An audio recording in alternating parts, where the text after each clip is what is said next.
세상을 말씀의 능력으로 창조하신 전능하신 우리의 아버지 하나님, 오늘 이 거룩한 안식일 저희들을 하나님 앞으로 모이게 하시고 주님께 마음을 합하여 예배할 수 있게 도와주셔서 감사합니다. 우리가 드리는 예배와 찬양을 받으시고 약속된 하늘의 풍성한 축복으로 우리의 빈 심령을 채워 주시옵소서. 예수님 이름으로 기도드리옵나이다. 아멘. 교동문 804장 사업과 본분 예수를 닮음. 우리가 알거니와 하나님을 사랑하는 자 곧 그의 뜻대로 부르심을 입은 자들에게는 모든 것이 합력하여 선을 이루느니라. 하나님이 미리 아신 자들을 또한 그 아들의 형상을 본받게 하기 위하여 미리 정하셨으니 이는 그로 많은 형제 중에서 맏아들이 되게 하려 하심이니라. 또 미리 정하신 그들을 또한 부르시고 부르신 그들을 또한 의롭다 하시고 의롭다 하신 그들을 또한 영화롭게 하셨느니라. 내가 그리스도를 본받는 자가 된 것 같이 너희는 나를 본받는 자가 되라.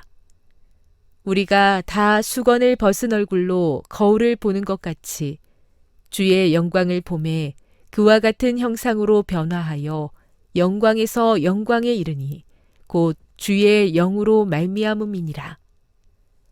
나의 자녀들아, 너희 속에 그리스도의 형상을 이루기까지 다시 너희를 위하여 해산하는 수고를 하노니 너희가 서로 거짓말을 하지 말라. 옛 사람과 그 행위를 벗어버리고 새 사람을 입었으니 이는 자기를 창조하신 이의 형상을 따라 지식에까지 새롭게 하심을 입은 자니라.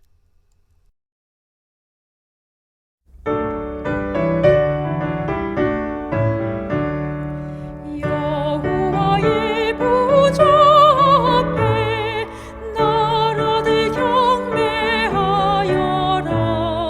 여호와는 오직 한 분 계신 줄을 알지어다. 주천ning 왕래 하나님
천만 천사 찬미하고 하늘 응답하며 기쁜 소리 들려오니 천국이로다.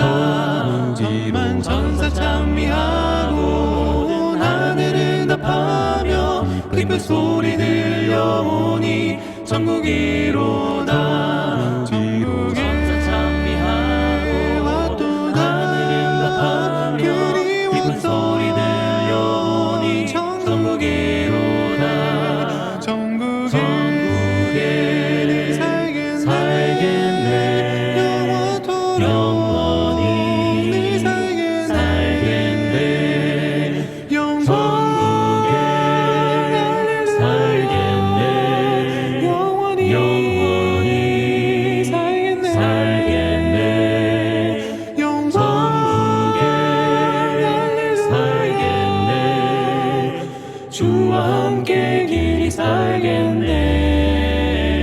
천만 천사 찬미하고 하늘 응답하며 기쁜 소리 들려오니 천국이로다. 천만 천사 찬미하고 하늘 응답하며 기쁜 소리 들려오니 천국이로다. 천국에 왔도다. 하늘 응답하며 기쁜 소리 들려오니 천국이로다. 천국에 살겠네. 영원히 살겠네. 영광 할렐루야. 영원히 살겠네. 영광 할렐루야. 주와 함께 길이 살겠네.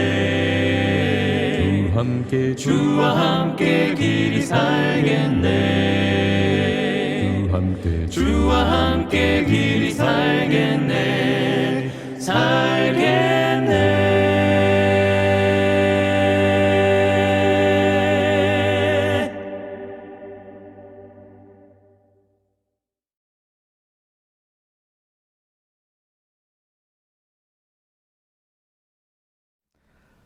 오늘 거룩한 안식일을 맞이하여 교회에 오셔서 하나님께 예배드리시는 성도님들, 그리고 사정상 가정에서나 또는 현재 있는 곳에서 휴대폰이나 TV를 통해 예배에 참석하시는 교우님들 한 분 한 분을 진심으로 환영하고 감사를 드립니다.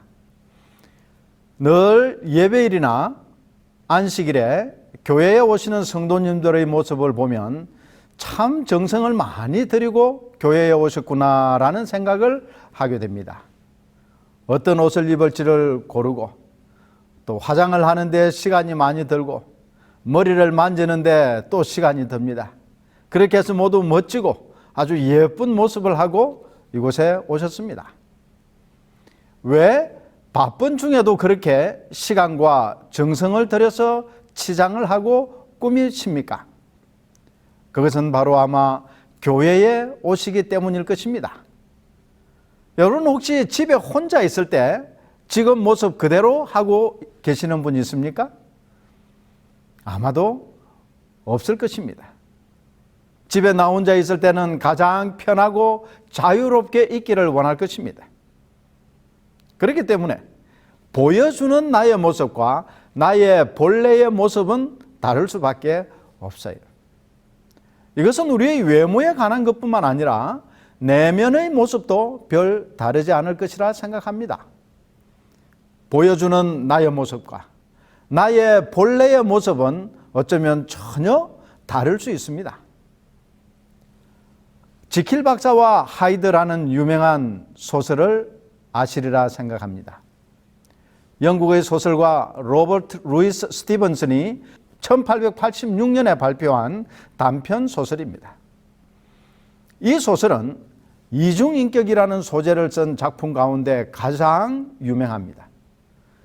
소설 속에 나오는 주인공인 헨리 지킬 박사는 인간의 몸에 선과 악, 두 가지의 본능이 있다는 가설을 세우고 여러 실험 끝에 화학약물 하나를 만들어 마시고 자신의 인격을 두 가지로 나누기에 성공합니다. 하나는 바로 원래의 지킬 박사 자신이고, 또 다른 하나는 자신의 내면에 있는 절대 악의 분신인 에드워드 하이드였습니다. 이 둘은 정반대의 성격을 가지고 있어서 낮 시간에 지킬의 모습을 유지하고 있을 때의 지킬은 굉장히 젠틀한 신사와 같은 행동을 하지만, 밤에 하이드가 되면 온갖 범죄를 저지르고 다니는 것이었습니다.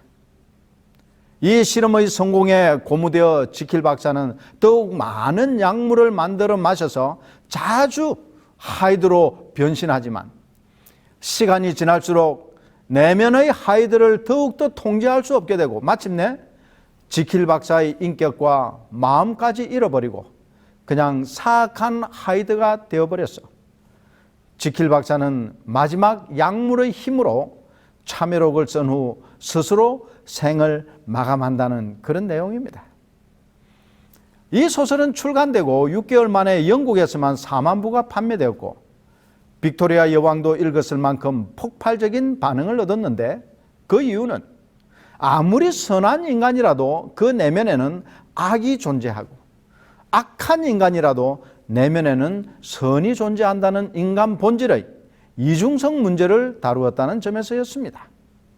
즉, 보여주기 위한 나의 모습과 내 내면의 본질의 나와는 서로 다르다는 것이, 이것은 비단 이 소설 속에서뿐만 아니라 우리의 일상생활 속에서 얼마든지 볼 수 있는 현상입니다.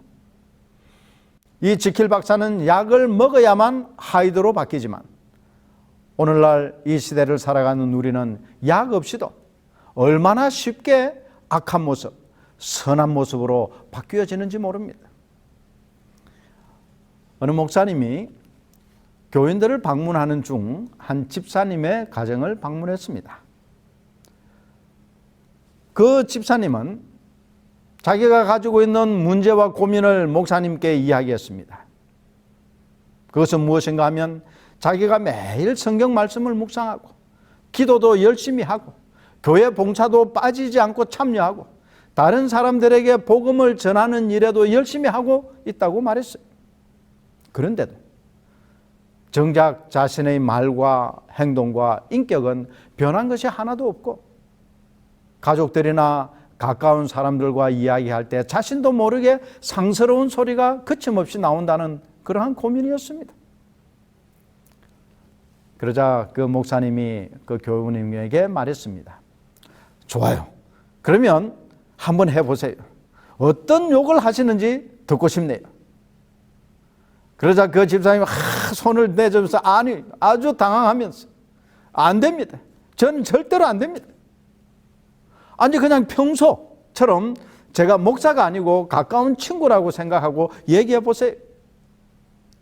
그러자 재차 그 집사님이 아니요, 절대로 그렇게 할 수 없습니다. 그러자 이 목사님이 물었습니다. 왜 안 됩니까? 왜 못합니까? 그 집사님이 목사님에게 말했습니다. 제가 어떻게 목사님 앞에서 상스러운 욕을 할 수 있겠습니까? 목사님이 말했습니다. 아, 그렇군요. 그런데 집사님 가정의 주인은 누구십니까? 그럴 때 그 집사는 벽에 걸려있는 예수님의 사진을 가리키면서 그야 물론 예수님이죠. 그럼 주인이신 예수님은 어디에 계십니까? 이 집사님은 재차 거실에 걸려있는 예수님의 사진을 두고 말했습니다. 보세요. 예수님 저기에 계십니다. 목사님이 말했습니다. 그렇네요. 예수님이 거실에 계시는군요. 그런데 집사님은 목사인 제 앞에서는 욕하기를 부끄러워하면서 왜 거룩하신 예수님 앞에서는 부끄러워하지 않으십니까? 하나님께서는 집사님과 평생 24시간 함께 계시는데 왜 하나님이 안 계신 것처럼 말하고 행동하십니까? 하나님은 지금도 집사님이 하는 말과 행동을 다 듣고 보고 계십니다. 라고 말했습니다. 여러분은 어떻습니까? 여러분은 과연 하나님 앞에 있는 것처럼 말하고 행동하고 있습니까? 우리의 마음속에는 이처럼 하나님 앞에서 하는 행동이나 말, 그리고 아무도 없을 때 하는 행동이나 태도, 그리고 마음이 서로 다르지는 않습니까? 마치 지킬 박사와 하이드처럼 전혀 다른 두 자아가 내 속에 존재하고 있지 않습니까? 본문의 말씀을 읽어 보겠습니다. 사무엘이 어렸을 때에 세마포 에봇을 입고 여호와 앞에서 섬겼더라. 사무엘상 2장 18절의 말씀입니다. 여러분, 이 성경을 보면 참 많은 사람들이 등장을 합니다. 여러분, 이 성경에 나오는 그 많은 사람들 가운데 한 번이라도 그 이름이 기록된 사람은 모두 몇 명이나 될까요? 어려운 질문이죠. 왜냐하면 이름이 변경된 사람들도 있고, 한 사람이 두 가지 이상의 이름을 가진 경우도 있고, 또 동명이인도 많습니다. 그리고 번역본마다 이름이 약간 다르게 번역된 경우도 있습니다. 그러므로 성경에 등장하는 이름이 기록되어 있는 사람의 정확한 숫자를 알기는 참 어렵습니다. 그러나 대략 공인할 만한 통계들이 몇 가지가 있는데, 대한성서공회 인명사전에서는 성경 인물을 총 1888명으로 계산했습니다. 반면에 한국 컴퓨터 선교회 인명사전에는 성경에 등장하는 이름이 기록되어 있는 인물이 총 1897명이라고 언급하고 있습니다. 또 성경계보라는 책을 쓴 평신도 성경연구가인 신호진 씨는 수년간 성경의 인물들을 연구하고 결론적으로 2197명이라고 발표했습니다. 그리고 또 다른 최근의 한 발표에 따르면 2600여 명이라고 합니다. 이처럼 많은 인물들이 등장하는데, 그 가운데 가장 고상하고 품위 있고 올바르게 산 사람을 꼽으라 한다면 누구를 꼽으시겠습니까?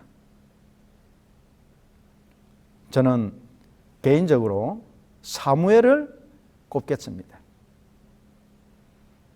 사무엘이 살던 때는 그야말로 격변의 시대였습니다. 사사시대에서 왕권시대로 옮아가는 중요한 시대이기도 했습니다. 내부적으로는 끊임없는 하나님에 대한 반역과 배도가 있었고, 외부적으로는 계속적인 이민족들의 침략과 전쟁으로 나라는 황폐하고 백성들은 지쳤습니다. 그런데도 사무엘은 어릴 때부터 죽을 때까지 범죄하지 아니하고 끝까지 하나님을 섬기며 고상하고 죄 없는 삶을 살았던 사람이었습니다.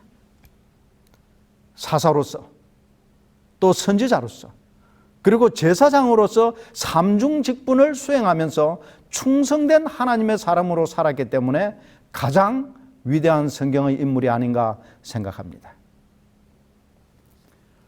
사무엘은 어떻게 그런 고결하고 충성스러운 삶을 살 수 있었을까요?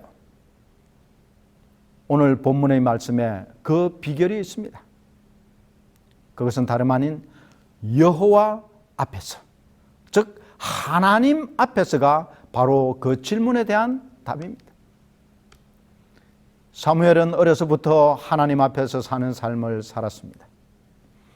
그의 말년에 이스라엘 백성들에게 마지막으로 하는 연설에서 자신의 청렴함과 정직함을 하나님 앞에서 증명해 보였고, 백성들은 그의 순결함과 고귀함과 의로움의 증인이 되었습니다. 여러분, 혹시 코람데오라는 말을 들어보셨습니까? 이 말은 라틴어로서 하나님 앞에서라는 말입니다. 여기 코람이라고 하는 것은 누구누구 앞에, 누구누구의 면전에서 라는 전치사이고, 데오는 하나님이라는 의미입니다. 사무엘은 그의 어린 시절부터 노년의 삶까지 코람 데오, 하나님 앞에서 사는 삶을 산 사람입니다. 종교개혁가 마르틴 루터는 로마 교회의 잘못을 비판하고 오직 성경으로 라는 사상을 강조하면서 무수한 시련과 핍박과 심지어 생명의 위협까지 느꼈습니다. 그가 마침내 보름스 의회 앞에서 재판을 받을 때 그의 주장을 철회하지 않으면 죽음을 선고받을 수밖에 없는 상황에 처했습니다.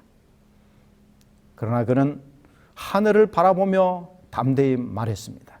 하나님, 제가 지금 하나님 앞에 서 있습니다. 하나님, 제가 지금 하나님 앞에 서 있습니다. 사람 앞이 아니에요. 교황의 대리자들 앞이 아닙니다. 그는 하나님 앞에 서 있었으므로 그의 주장을 철회하지 않겠다는 결심을 선언한 것입니다. 코람 데오, 하나님 앞에서. 또 다른 위대한 종교개혁자이자 장로교회의 창시자인 존 칼빈 또한 그의 일생을 지배했던 좌우명 가운데 하나가 바로 코람 데오였었습니다. 여러분, 우리 사람들은 누구 앞에 있느냐에 따라서 그의 태도와 말과 행동과 심지어 삶의 의미와 목적까지 달라집니다.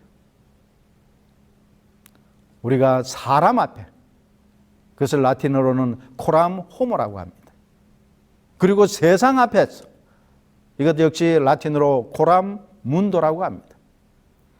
우리가 사람 앞과 세상 앞에서만 살아간다면 우리의 모습은 어쩌면 하이드의 모습, 죄되고 악한 모습을 드러낼 수밖에 없습니다. 손해보지 않고, 무시당하지 않고, 얕보이지 않고, 멸시받지 않기 위해 발부둥 치다 보면 어느새 하이드의 모습으로 변한 우리를 발견하게 될 것입니다. 그러나 하나님 앞에서 살며 코람 데오의 삶을 살면 우리의 죄되고 누추한 모습은 그리스도의 의의 옷으로 가리워주고, 우리의 죄는 그리스도의 피로 깨끗함을 씻음을 얻고, 세상에서 입은 상처는 그리스도의 보좌에서 나오는 감람유로 치료를 받고, 피곤하고 지친 우리의 몸과 마음은 쉼을 얻고 하늘로부터 오는 새 힘을 얻게 되는 것입니다. 코람 데오, 하나님 앞에서의 삶이란 무엇일까요? 사무엘은 어떤 삶을 살았습니까? 첫 번째, 이 사무엘은 사랑의 하나님 앞에서 평안한 삶을 살았습니다. 평안한 삶입니다. 여호와 앞에서라는 표현에서 앞이라는 히브리어는 파님입니다. 그것은 얼굴을 의미합니다. 사람의 얼굴은 그 사람을 식별하게 해줄 뿐만 아니라 그 사람의 마음가짐과 감정까지도 반영해 줍니다. 그래서 아무 말을 하지 않고 있어도 그 얼굴 표정을 보면 화가 났는지, 슬픈 일이 있는지, 혹은 기쁜 일이 있는지, 피곤한지, 부끄러워하는지, 당황해하는지, 기분 나쁜 일이 있었는지, 이런 여러 가지의 감정을 알 수 있어요.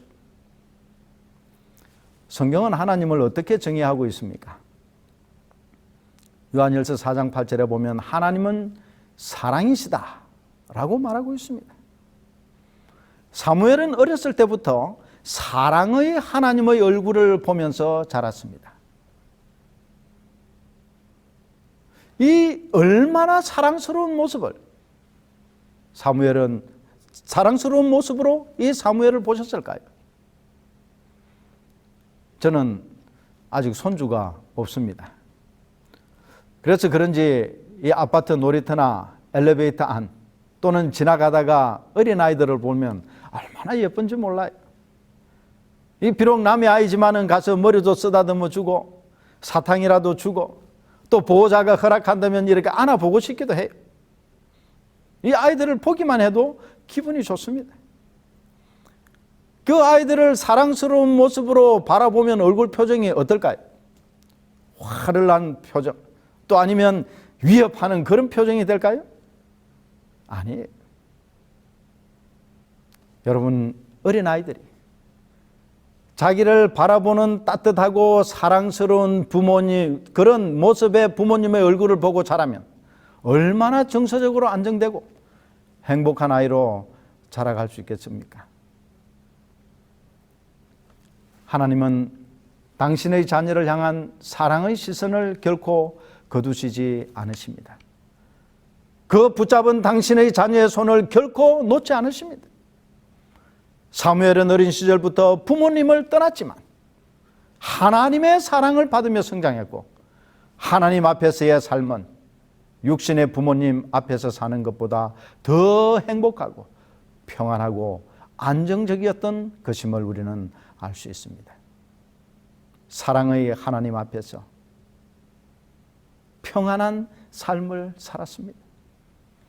두 번째, 이 사무엘은 능력의 하나님 앞에서 담대한 삶을 살았습니다.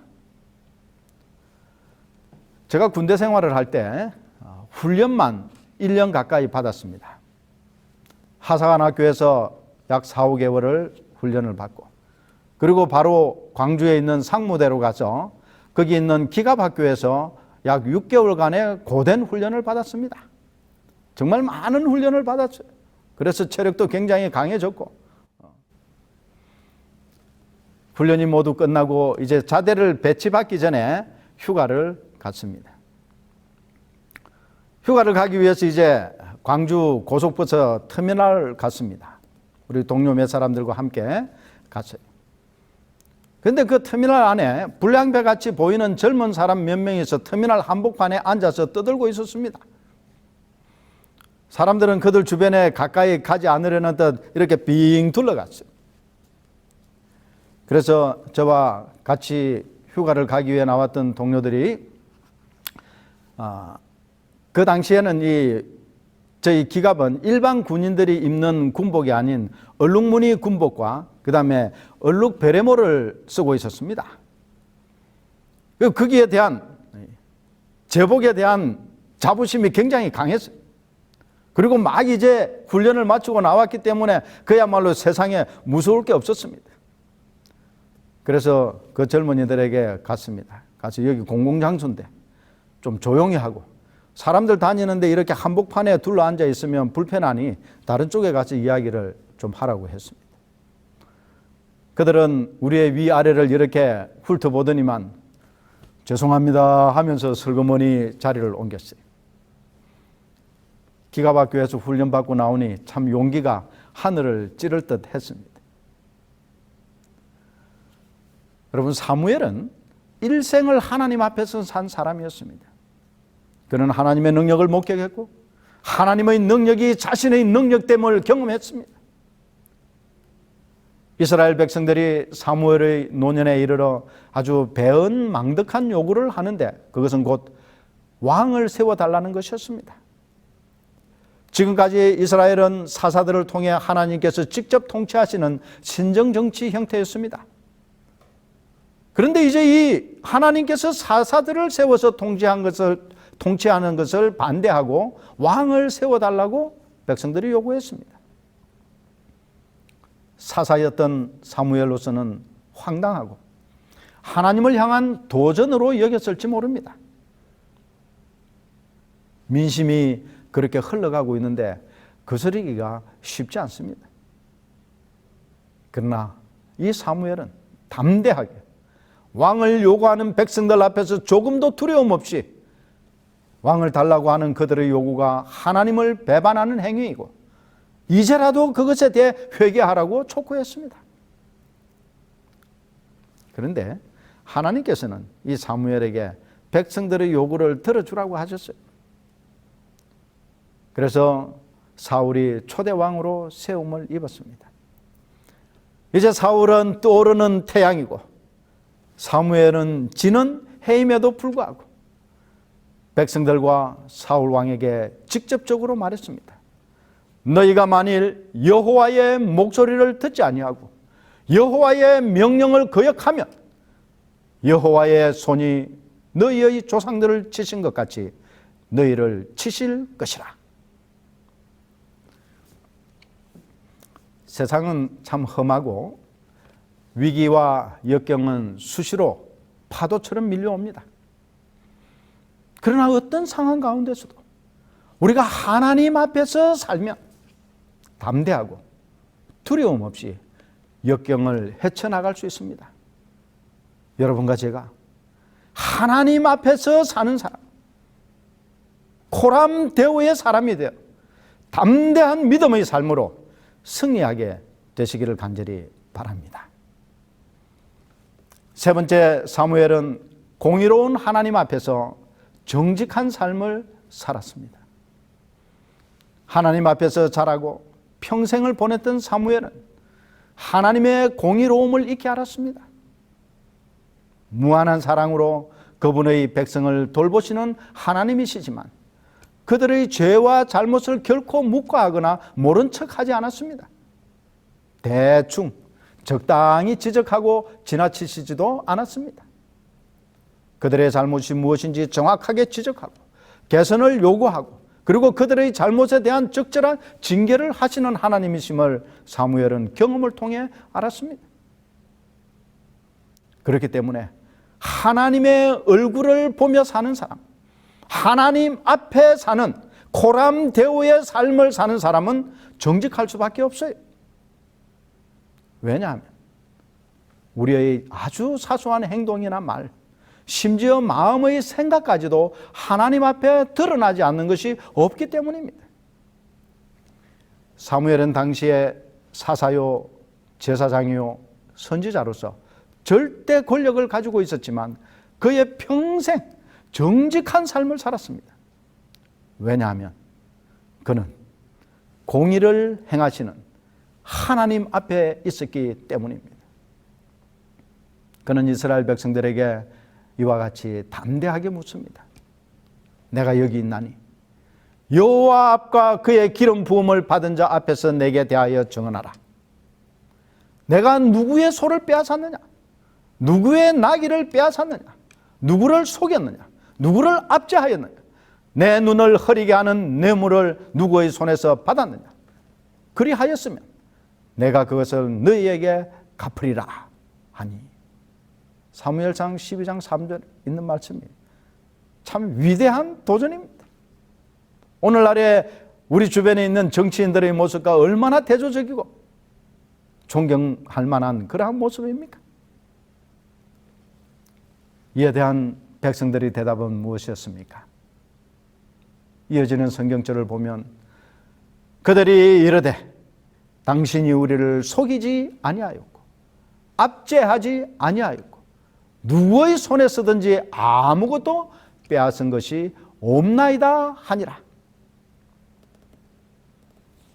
하나님 앞에서의 삶, 코람데오의 삶은 우리로 정직한 삶을 살게 합니다. 그리고 그 정직한 삶에 대한 보상을 하나님께로부터 받게 될 것입니다. 우리 안에는 선과 악이 늘 존재합니다. 어떤 때는 꽤 괜찮은 그리스도인인 것 같기도 하다. 또 어떨 때 보면 여전히 성화되지 못하고 거듭나지 못한 죄된 성벽을 가진 죄인의 모습인 나를 보게 됩니다. 우리의 노력으로 그것을 어떻게 변화시키고 호전시킬 수 있는 방법은 전혀 없습니다. 유일한 방법은 코람데오, 즉 하나님 앞에서 사는 것입니다. 오늘 여러분과 저는 사람 앞에 보이기 위해서 코람 호모, 사람 앞에 보이기 위해 모인 것이 아닙니다. 세상 앞에, 코람 문도 앞에 보여주기 위해 교회에 오는 것이 아니에요. 그리스도인들이 사람 앞에서, 세상 앞에서 기회를 찾고 이익을 추구하고 명예를 구하면 계속해서 사람의 눈치를 보게 되고 세상의 여론과 평판과 비판에 좌우되어 흔들리며 번민하는 고통과 괴로움과 문제 속에 살 수밖에 없습니다. 시편 95편 6절에는 이렇게 말씀합니다. 오라, 우리가 굽혀 경배하며 우리를 지으신 여호와 앞에 무릎을 꿇자. 이것이 오늘 한 주일 우리의 삶의 가장 중요한 표가 되어 하나님 앞 코람되어 여호와 앞에서 사는 여러분과 제가 되기를 간절히 바랍니다. 기도하시겠습니다. 사랑과 자비가 많으신 우리의 아버지 하나님, 저희들을 하나님 앞에 불러주심을 인하여 감사합니다. 우리가 이 세상 앞에 사는 사람이 아니요, 사람 앞에 사는 사람이 아니요, 하나님 앞에 사는 사람으로 부르시고 택하여 주셨음을 인하여 감사합니다. 사무엘이 그러했던 것처럼 사랑의 하나님 앞에서 평안한 삶을 살게 하시고 능력의 하나님 앞에서 담대한 삶을 살게 해 주시옵소서. 아버지 하나님, 머리 숙인 우리 모든 성도들 위해 하나님께서 축복하심으로 다가오는 한 주일을 사무엘과 같이 하나님 앞에서 사는 사람으로서의 삶을 살 수 있도록 축복해 주시옵소서. 예수님 거룩하신 이름으로 감사하며 간절히 기도드리옵나이다. 아멘.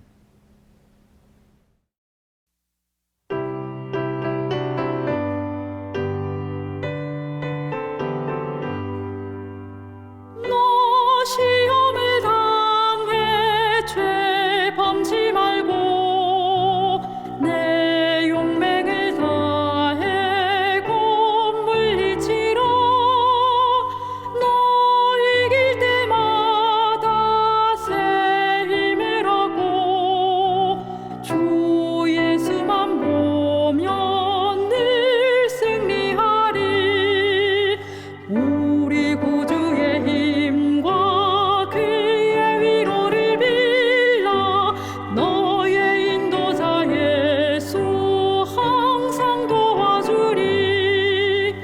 내 친구를 삼가 잘 선택하고 내 언행을 삼가 늘 단정하라. 내 열심을 다해 늘 충성하고 온 정성을 다해 주 섬기여라. 우리 구주의 힘과 그의 위로를 빌라. 너의 인도자 예수 항상 도와주리. 잘 이기는 자는 상 받으리니 너 낙심치 말고 늘 전진하라. 내 주 대신 예수 힘 주시리니 주 예수를 믿어 늘 승리하라. 우리 구주의 힘과 그의 위로를 빌라.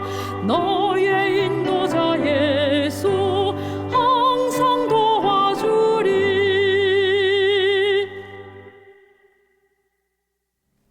이제는 아버지 하나님의 무한하신 사랑과 예수 그리스도의 다함없는 은혜와 성령 하나님의 감화 감동하심과 인도하심이 하나님 앞에서 사는 삶을 살기로 결심한 주의 백성들에게 우리 주님 오시는 그날까지 영원히 함께하여 주시옵기를 축원하옵나이다. 아멘.